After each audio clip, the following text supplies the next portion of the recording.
Okay, we're going to talk about how to find the areas of triangles and trapezoids. We're going to start with just triangles. Remember, if I go too fast at any time, you can pause the video to stop and take notes. The formula for area of a triangle is area equals 1/2 b times h. B stands for the base of the triangle. H stands for the height. Okay? The only thing you have to know, and this is actually true for any two-dimensional shape and any terms of finding area, anytime you're dealing with a base and a height, the base and height have to be perpendicular to each other. That's how you're going to know what side length is the base and which one is the height. So, with the triangle that I have drawn here, you can see where the right angle is. That means that this side length is the height and this one is the base, or vice versa. Because it's multiplication and the order doesn't really matter, it doesn't really matter, but we tend to think of the height as the tall. So here's my height and here's my base. And I know that this one is not because it doesn't form a 90-degree angle. My height and base must always form a 90-degree angle. They must always be perpendicular. Now in a right triangle, that's really easy to see. In a triangle that is not a right triangle, there's a couple different ways. Right now, I have no height and base, at least not one that I can see, because none of these are perpendicular. Now, a lot of times the height is drawn in here, because that's where I have a perpendicular. So you guys can see that.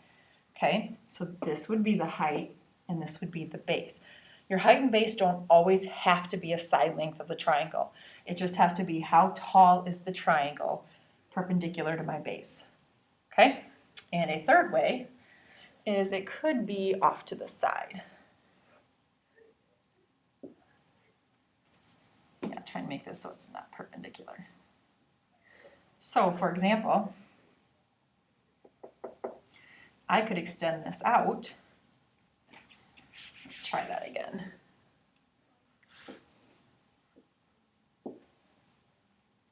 And then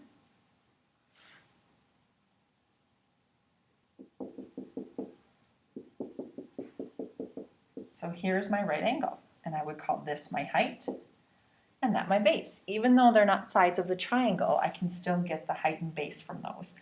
I can still get that measurement. So that is another way that you may see it. Just be prepared. Now also be prepared that every triangle has more than one height and base. For example, here's one height and base. I could go this way. In that case, this would be my B, and that would be my H. I'd still end up with the same area, but you can have a different height and base. Okay, now let's start using the formula. It's fairly simple. So, if I have a triangle whose base is 4 and whose height is 9, all I have to do is just multiply straight across. Half of 4 is 2, 2 times 9 is 18. Make sure you label it with area, which is square units. So the formula is fairly easy to use. Now, you may also have a situation where you're told that the area of the triangle is 12 square units and that the base is 6 units. And you have to find the height. Well, we're going to use that formula. Area equals 1/2 base times height. I know my area is 12. I know I have the 1/2. I know my base is 6. What I don't have is the height. First thing I'm going to do is say, well, what is half of 6? That is 3. So now I have 12 equals 3 times h. Solve. Get rid of multiplication by dividing. My height is 4 units. So the formula itself is pretty easy to use, even for solving for a missing side length. It is also pretty easy to use. Now we're going to move on to trapezoids. So I'm going to rewrite trapezoids. Trapezoids actually have a very similar formula for area. Area equals 1/2 times the height, just like triangles, but trapezoids have 2 bases. So what we're going to do is add those together. So what you do is you add base 1 plus base 2, and then it's 1/2 h times whatever that addition is. So it becomes similar to the area of a triangle. Remember that the bases of your trapezoid are the parallel sides. So that's how you're going to know what B1 and B2 are, your two parallel sides. So for example, in a picture, this is my base 1 and this is my base 2 because those are my parallel sides. Once again, the height has to be perpendicular to the base.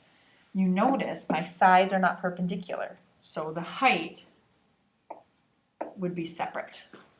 Okay, once again, it doesn't have to be a side length. It could be a side length, like in this example. Here's my 90 degrees, so here's base 1, base 2, and my height would be that side length. You need to be careful in situations like this because anything written here is just extra information.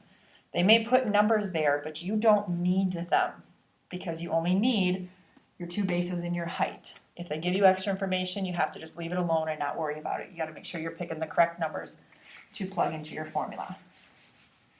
So, they give me a trapezoid, and they say that 36. Okay, so if they give me a trapezoid like this, here's what I have. This is a base, this is a base, this is my height. Those 12s have absolutely nothing to do with my formula, and I'm going to completely ignore them. I have to use my base. So this is 1/2 times a height of 10 times, in parentheses, 25 plus 36, so that I have my two bases. Now it's an order of operations problem. I do obviously that part first. So this is going to be 1/2 times 10. Oops, this is going to be multiplication. It is 1161. So now half of 10 is 5. 5 times 61 is 305. And once again, my answer is square units. Okay? So that's how you can use the formula. You just plug in the numbers, follow your order of operations, and you have your answer. Make sure you're labeling correctly. Now also with trapezoids, you may be given the area. The area is 1,176 square units. Your height is 24. And they may tell you, hey, your first base is 35. You actually have to solve for base 2. So I'm going to plug in. My area is 1176. I have the 1/2 times a height of 24, parentheses 35. And what I don't know is my second base. Okay? First thing I'm going to do is take half of 24, which is 12. Now I'm going to solve. I need to get rid of my multiplication first. Order of operations in reverse, multiplication gets rid of before you worry about anything in the parentheses. So in order to get rid of multiplication, I'm going to divide. So when you divide both sides by 12, now I'm left with just that. And this side will give me 98. Now I get rid of addition, because that was in the parentheses, so I can do that second. And that tells me that my B2 is 63. So my missing side length was 63 units, because we have to label our answer. So main things you're going to see with triangles and trapezoids. You're going to be given the formula, find the area. You may be given the area and your other measurements, and you have to solve to find. Remember, with both, the height and base have to be perpendicular, and you may be given unneeded measurements that you don't need in order to solve. So you have to be able to weed those out. One last thing. Area of a parallelogram, which we're not going to spend a lot of time with, but it's good to know.